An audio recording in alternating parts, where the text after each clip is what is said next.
kain siya ng ating broccoli muffin. Wow naman. Oh. Oh. Kainin mo.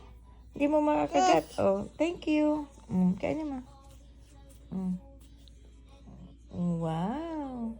Yan po. Ang aming broccoli muffin. So, pang everyday snack po ng mga baby. Yan. Tulad ni Lumi. Snack lang siya. Oh, no. Yan. Snack. Oh, tingin nga.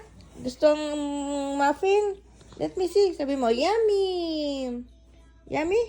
Yummy ba? Yummy? Alin ang yummy? Yummy? Wow naman. Yummy po siya dyan. Yummy. Oh, sabi mo,